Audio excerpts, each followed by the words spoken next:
Laing subuanon ang suwayan nga mauli ang corona isip bagong Misters of Filipinas 2022. Siya si Maiko Toledo, 6'1" marketing student sa University of San Carlos. Gawa sa tinguha nga maangkon ang titulo, buot usab niya madunggan ug mapalanog ang iyang advokasya kabahin sa men's mental health. Buot niyang gamiton ang maong plataporma aron sa pagkonbenser sa katawhan sa kamahinungdanon sa men's mental health. Busa, karong buntaga, ato siyang ibida og suportahan dinhilang sa GMA Regional TV Live.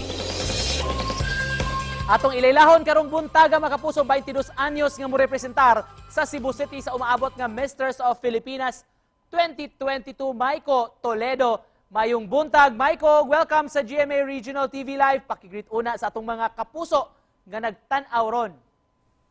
Maayong buntag mga kapuso, ako si Michael Angelo Toledo, 22 years old, representing Cebu City sa karong muaging Misters of Filipinas 2022. Thank you so much for joining us. Maiko, kumusta man imong preparasyon alang sa Misters of Filipinas?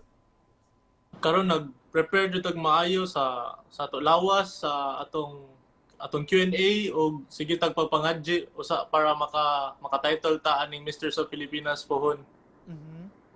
Unsa man klase sa mga preparations ang gihimo nimo, Maiko, unsa kuno nimo pagbaid ang imong skill kuno aron preparado or andam gyud kaayo sa competition? So karon nagsigita og workout, sigita og kanang proper diet, nagsunod ta og proper diet nya sa mentally nagtraining ta og Q&A. Karaghanan sa mga mo appeal og mga competition, mga pageant, Maiko, kay doon na yun ay bit-bit nga advocacy on your end. Unsa may advokasya nimo? So, ang akong advokasya karon kay mental health awareness para sa mga lalaki. Kay kabota na ang na-stigma karon sa mga lalaki na kung mo express ta sa to feelings kay maingon ta og kanang weak, fragile, nya di na noon ta mo share noon nya ang epekto ani kay sa ato ara ni sa sulod ra ni nato ikumkum nya di sad na sa maayo. May we know di ay, by the way, unsa may tinguha nimo, unsa may objective nimo nung appeal ka ning maong competition? So, ni-appeal ko aning Misters of Filipinas kay gusto ko nga i-promote ang tourism sa Cebu City. Unya gusto pud ko nga i-promote akong advocacy in a big platform which is Misters of Filipinas because ang Misters of Filipinas, one of the best male national pageants for 9 years na. And this morning kuno, Maiko, doon may giandam nga test kuno sa imong Q&A nga skill, imong abilidad. Pwede ba kuno among i-throw nimo kining giandam sa among makaubanan diri? Ultimate question daw for you, Maiko. Sige. So, ayan talaga, sir. All right. For you, Mr. Cebu City, how can male pageantry somehow help alleviate the problems nga encountered sa atong country? So, generally, pageantry helps promote tourism and nationalism. But aside from that, specifically male pageantry can help break the barriers of toxic masculinity in the country. And when this happens, men can express themselves whenever they want and whatever they want, and they can do whatever they want without the fear of being judged.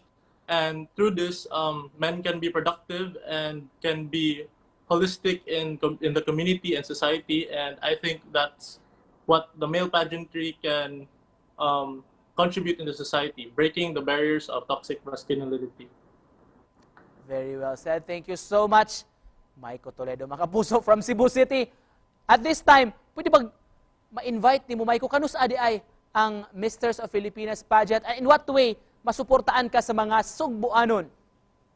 So mga sugbuanon, masuportahan ko ninyo sa akong Misters of Filipinas journey by following my social media account.